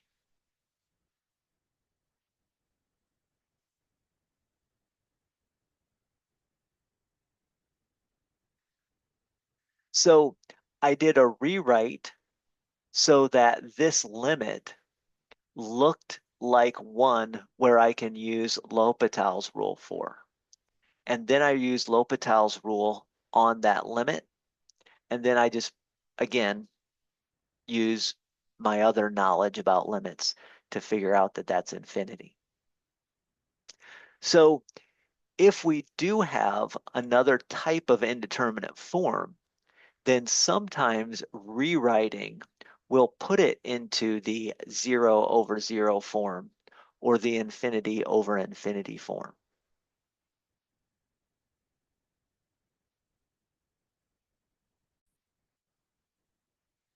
So that's what we're going to do in the last handful of examples. We are going to combine ideas of rewriting limits and simplifying, rewriting expressions, simplifying, and using some other properties of limits, along with L'Hopital's rule to figure out and evaluate those limits. So that's a whole thing. There's a lot of different ways to do these things, a lot of different options sometimes we have, but I'll show you a few examples. So let's take example 16 here, which says find the limit as x goes to infinity of 1 plus r over x to the x power. Now r is just any real number r. So any real number r we have there, let's find this limit.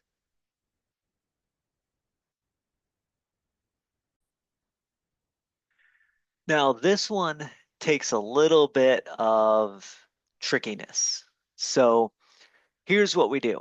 First off, if you plug in infinity, since r is a real number, this is going to be, as x goes to infinity, r over x goes to 0.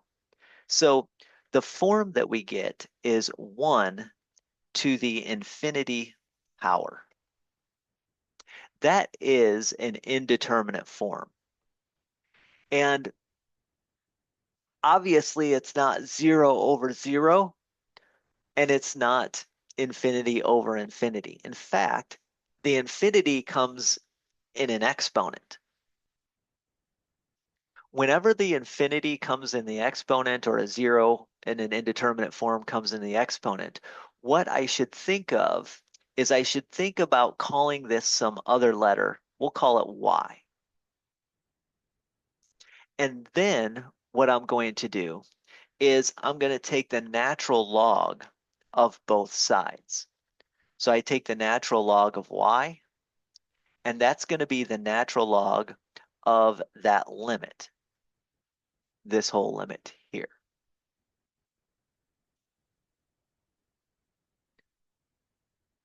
Now, one of the nice things about limits and natural logs is that they interact nicely together. So the natural log of y equaling the natural log of the limit, it turns out that that is the same thing as the limit of the natural log of this whole thing. Hmm.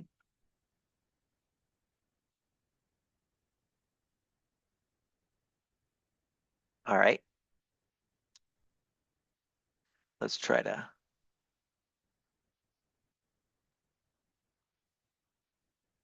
get it to work.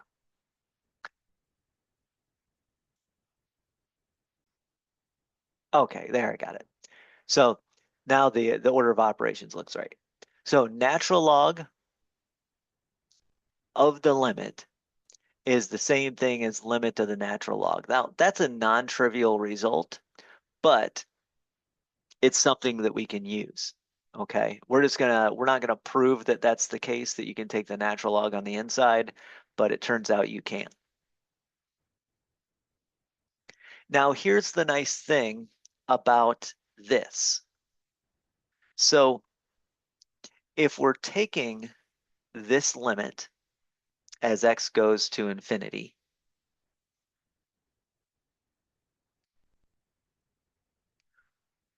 one of the rules of natural log is that I can bring the x out front. So I can take this exponent out in front of the natural log and multiply. So that's going to be the same thing as the limit of x times the natural log of 1 plus r over x.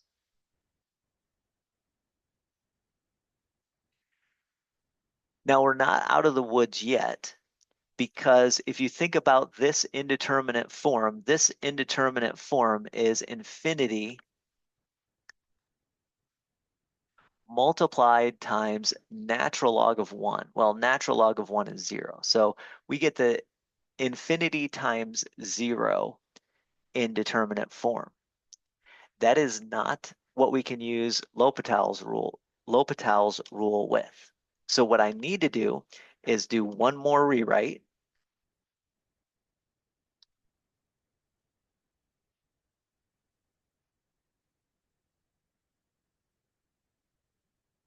And since this natural log is already kind of involved, I'll keep that on top. I'll take the natural log of 1 plus r over x. By the way, that's also the same thing as 1 plus r times x to the negative 1, if you'd rather write it that way. And then instead of having x multiplied times that, I'm going to divide by x to the negative 1 on bottom. Now, as x goes to infinity, x to the negative 1 goes to 0. That's like 1 over x. So that goes to 0.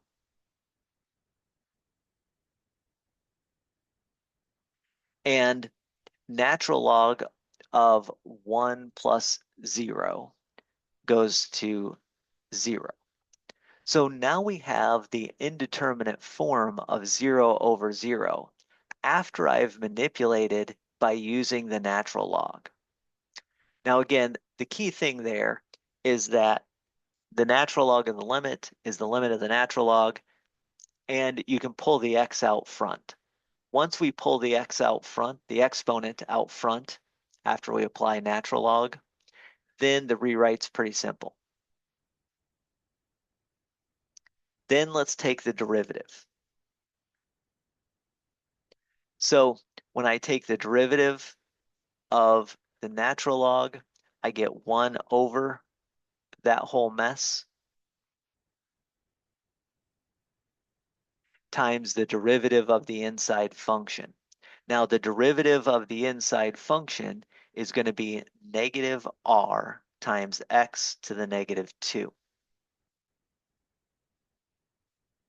Right, derivative of 1 is 0, derivative of rx to the negative 1. Negative 1 times r is negative r. Subtract the 1 from the exponent, so you get x to the negative 2. Here, the derivative of x to the negative 1 is negative x to the negative 2 power.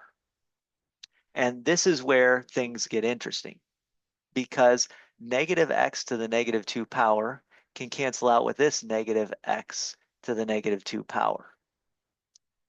And I'll just be left with an r on top times this fraction. The bottom will cancel out completely.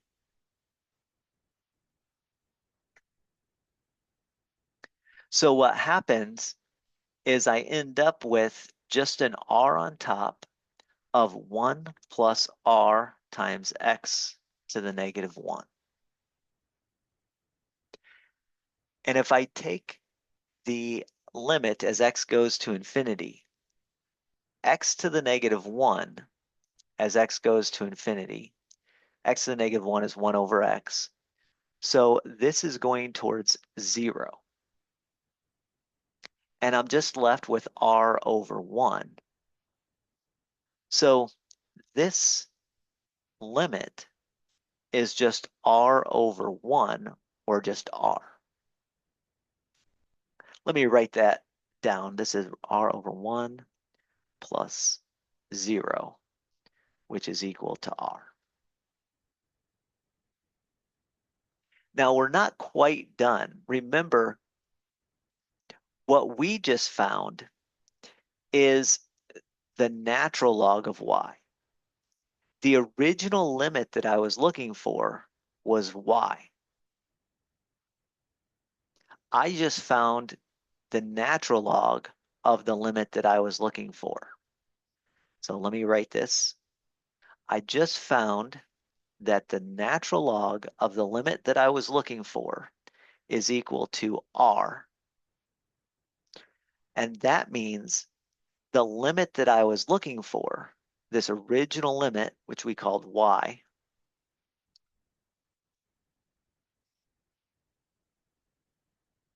was actually equal to e to the r. To undo a natural log, you take e to the power on both sides. Remember, natural log is log base e. So this is what happens when we take the limit as x goes to 0. By the way, I bring up this example because this is an example that comes up with compounding interest. When somebody does compounding interest,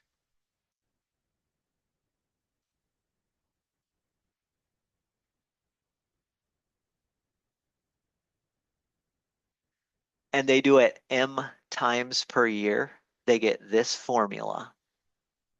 And if you do compounding interest continually, you end up with this formula.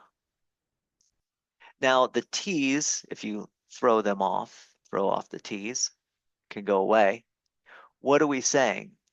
That when you compound interest m times per year and you let m go to infinity, then it turns into an e to the r power. The reason that happens is because of this limit here.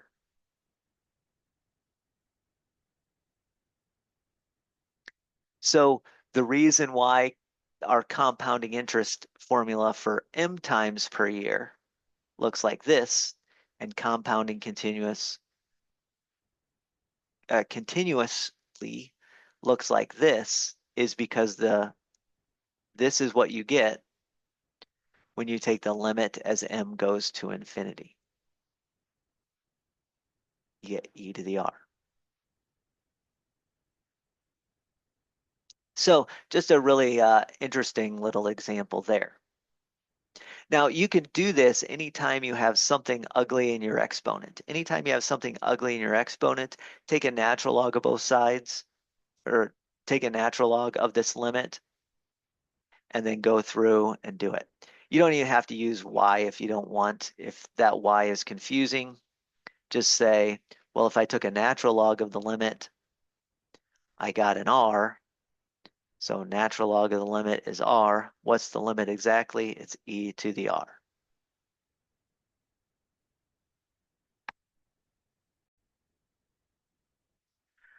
Let's do another example. Let's take the limit as x goes to 0 of 1 plus x to the power 6 over x. If you want to pause and try this on your own, then pause the video and try this on your own. In a couple of seconds, I'll do it.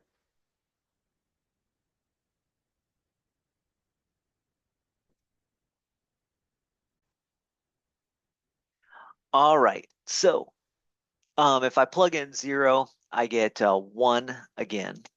So I get 1 raised to the, well, if I take the limit as x goes to 0 of 6 over x, then it's going to either go to plus or minus infinity, depending on the side I'm approaching. So that's like 1 to either the plus or minus infinity form. So again, I have a bad exponent there, a bad thing in my exponent. That's an indeterminate form, again, like 1 to the infinite power. I'll leave off the plus minus. So what we're going to have to do is we're going to have to start by taking the natural log of that limit. So the natural log of that limit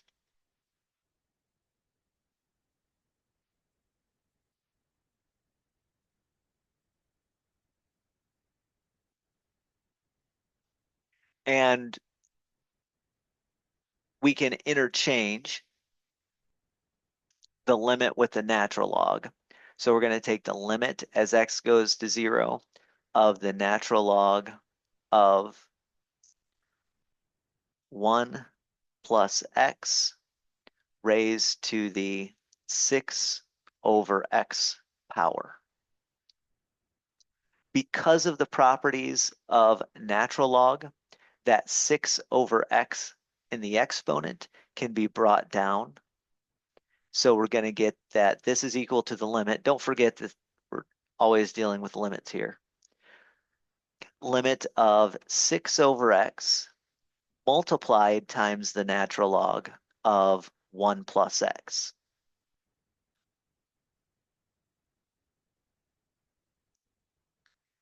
Now, this is essentially plus or minus infinity times 0. So we get the indeterminate form of infinity times 0 once again.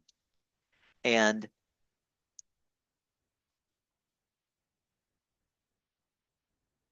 therefore, we're going to rewrite this. I'm going to rewrite this as 6 times the natural log of 1 plus x in the numerator and just x in the denominator. That's what happens when you multiply these. Now, this one is fitting L'Hopital's rule. This one is the form 0 over 0. So now that we have the form 0 over 0, we can use L'Hopital's rule. And so that limit is equal to, well, if I do the derivative of natural log of 1 plus x, I get 1 over 1 plus x. So the derivative on the top is 6 over 1 plus x. Derivative of the inside function is 1 there. And then the derivative on the bottom is just 1. Derivative of x is just 1. So we said 0 over 0. So we use L'Hopital's rule and get us to there. And now we can just plug in 0. So when we plug in 0, what's going to happen is I'm going to get 6 divided by 1 plus 0. That's just 6 divided by 1. And then divided by 1 again is just 1. Divided by 1 is just 6 again. So when I plug in 0, I get a 6. So all of that work showed me that the natural log of this limit,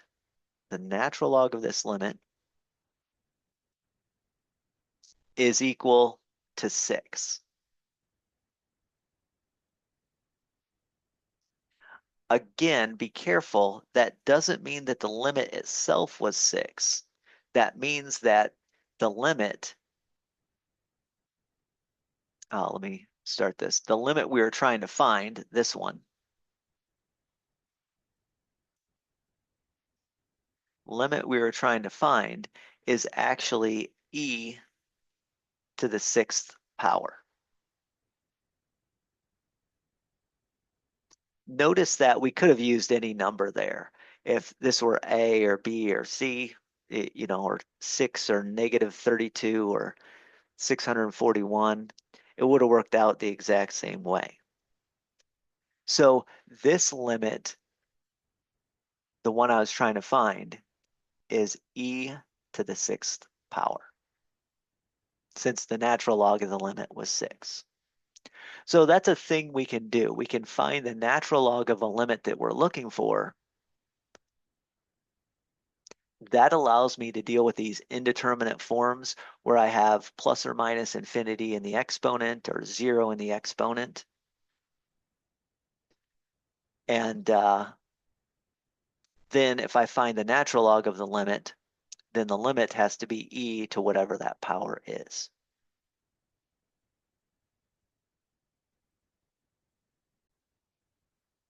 Let's do one more example here. We're taking the limit as x goes to 0 of sine of 8x raised to the x power. So if you want to push pause and do this one, go ahead and do that.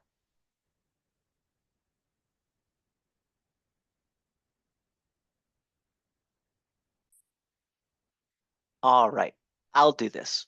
So if we plug in 0, sine of 0 is 0. So, excuse me, 8 times 0 is 0, so sine of 0 is 0.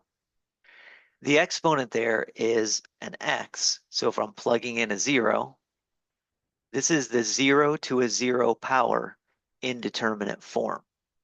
Once again, there's a weird spot with the exponent, so I'm going to take the natural log of this limit.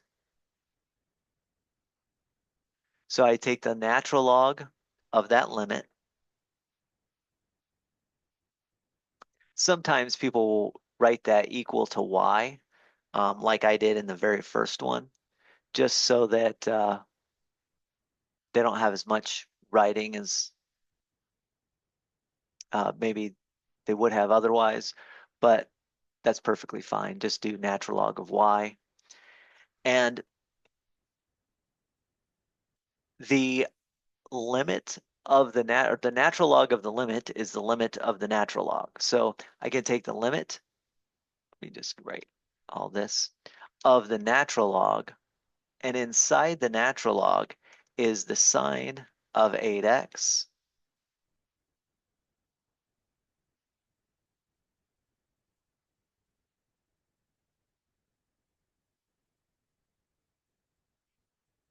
raised to the x power. Now I got to be careful about this when I actually write this, where this goes. So that's what's happening. The sine itself is being raised to the x power. The natural log is not being raised to the x power. The 8x is not being raised to the x power. It's the sine that's being raised to the x power, excuse me.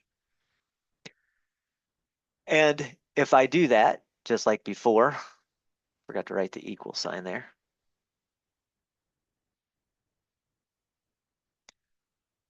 If I do that, just like always, I can pull the exponent out front. So I'm getting an, first off, it's the limit of x times the natural log of sine of 8x.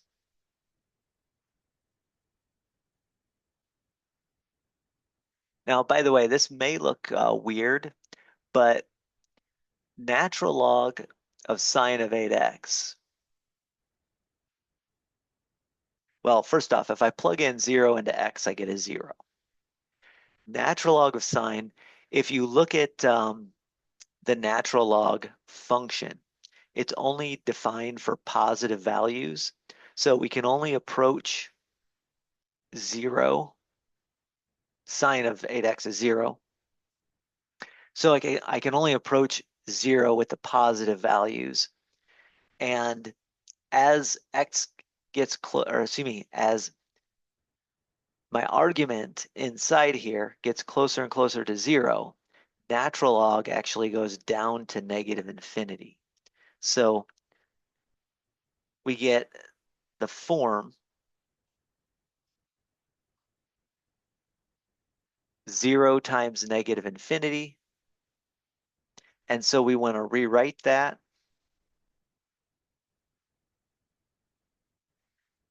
The natural log of the sine of 8x is going to be complicated. I'm going to keep that on top. I'm going to keep that in the numerator. Going to have an interesting derivative there.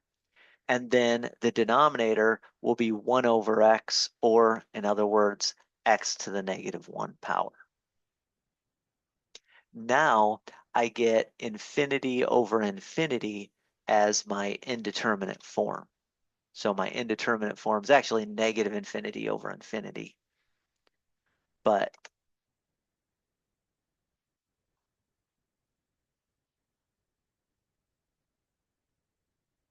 it's something that follows L'Hopital's rule.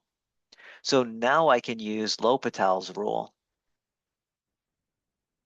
and simplify using L'Hopital's rule. So what's going to happen in my numerator, natural log of sine of 8x, I'm going to get 1 over the sine of 8x.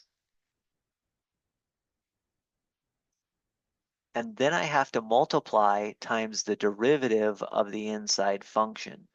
When I multiply times the derivative of the inside function, I get cosine of 8x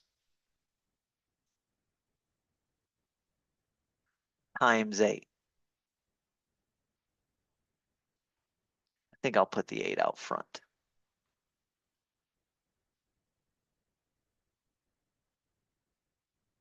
When I take a derivative of x to the minus 1, I get minus 1 x to the minus 2 power.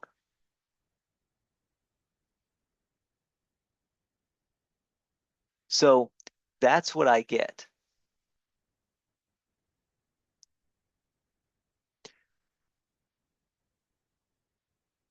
Now, if you're like me, you think, oh, goodness, this didn't help me a whole lot. As x goes to 0, sine goes to 0. So 1 over 0 becomes infinity. This becomes just 8. So you get 8 over infinity, or just 0. So you 1 over 0. So you get 8 over 0, which becomes infinity. My bad. As x goes to 0,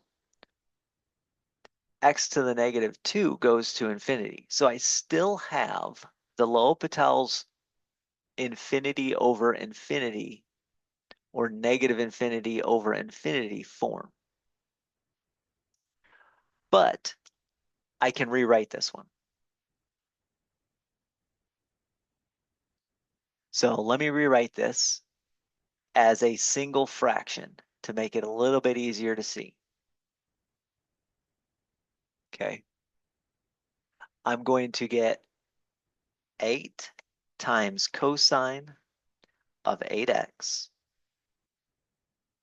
over sine of 8x.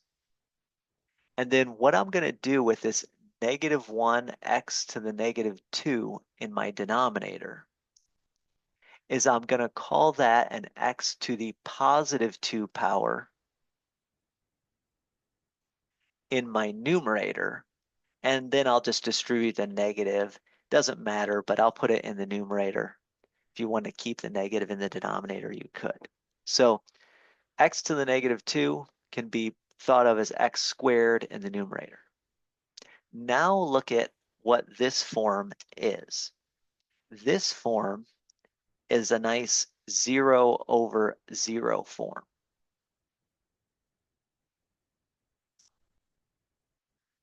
So we can use L'Hopital's rule on this.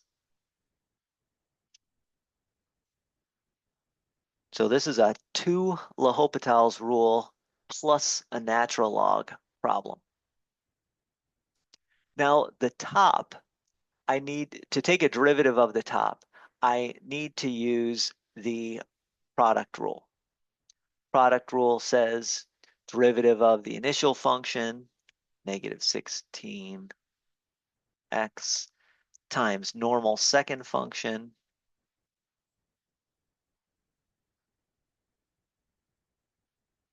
plus normal first function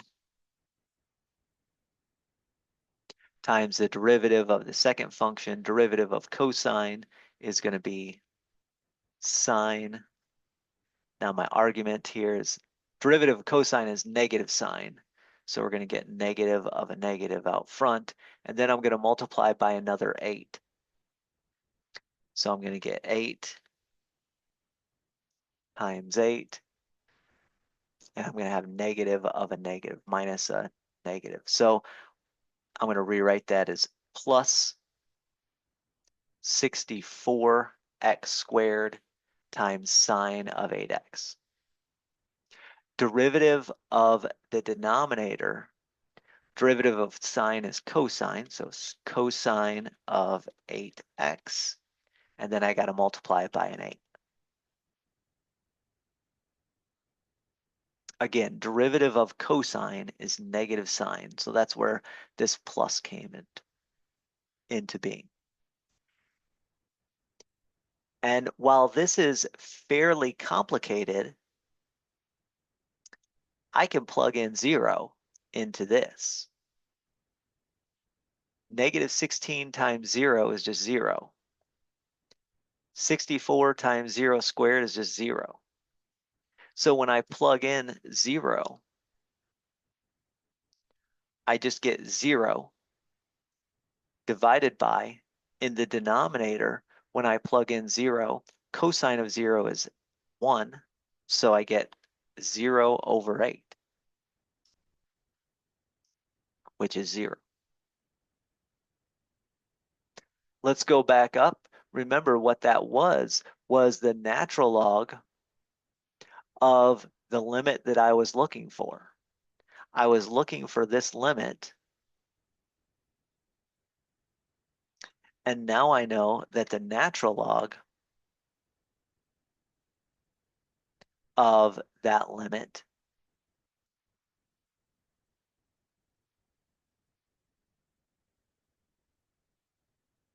is equal to 0. Now, if the natural log, let me write this down here, of a limit is equal to 0, what does that mean the limit itself is? Well, that means the limit itself is e to the 0 power, which is 1.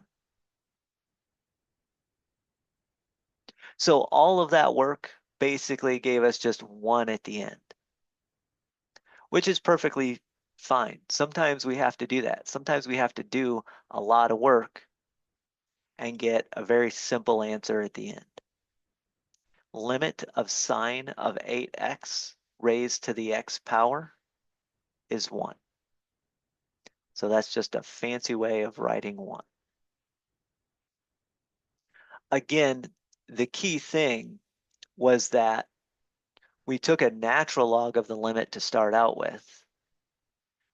Natural log of a limit is the limit of the natural log. And then using the natural log, we can rewrite things into something I can take a L'Hopital's rule with. In this case, I had to do 2 L'Hopital's rules. I had to do 2 sort of rewrite and make nice, and then apply L'Hopital's rule twice. After I applied L'Hopital's rule twice, then I could just plug in the 0 and get a final answer. Once I have that answer for the natural log of the limit, then the limit is e to that power. In this case, that was e to the 0, which is 1.